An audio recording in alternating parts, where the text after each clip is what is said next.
Charlie Dagada in Tel Aviv for us. Thank you.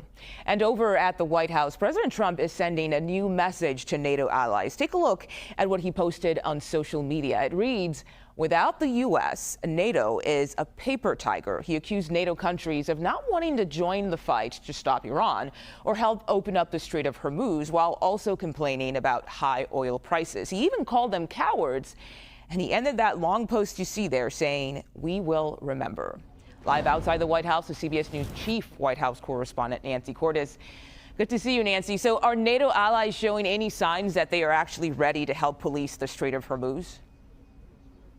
NATO as an organization, Mugo, no, but individual European countries, possibly. There was a statement that was put out yesterday by 5 European nations and Japan that said that they are willing to help get the strait reopened, but only after combat operations have ceased. In other words, they do not want to put their militaries in harm's way for a war that they really weren't involved in. We're also told by a UK official, the UK is one of those 5 European countries in the letter, that they're starting to make plans now. They are already convening, working with other European countries to figure out how they would do this, what they would need to send to the region. Do they need anti-mining ships? Do they need anti-drone ships? Because even once combat operations are technically over, there is still the risk of a threat from Iran, which feels that it has a lot of leverage over the U.S. if it threatens the world's oil supply, the 20% of oil that goes into and out of the strait. And Nancy, I'm curious about this because while this war is going on, we know that the war with Russia and Ukraine, that continues, and Europe needs the president's help with that. So do you think that's part of why this is, they feel the need to help out and step up in this moment? Because once this is all said and done, Ukraine and Russia is still something they have to deal with. Yes, I think they are well aware of the president's anger at the fact that they initially said, this is not our war. We're not involved. We're not sending ships. We don't even understand what the plan is.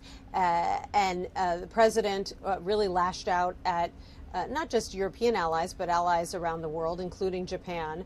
And so now you've got this group of countries, the UK, France, Germany, Italy, and the Netherlands, who are kind of taking a middle-of-the-road approach. They are not willing to contribute troops now in the middle of a hot war, but they're saying that they are willing to help plan because there's such an enormous backup, Mugo, as you've been reporting for days, of oil tankers that are trying to get into the Persian Gulf and out of the Persian Gulf already. The price of a barrel of oil has gone way up. That's affecting the U.S. It's affecting their countries too.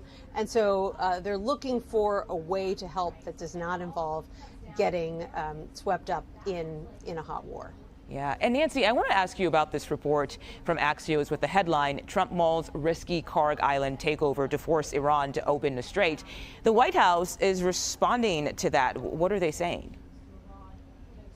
Well, they're saying that, they're not necessarily denying the article, but they're saying that the president yesterday indicated that he has no plans right now to put boots on the ground, but that, of course, he retains all options and that he's not going to telegraph those options to the media.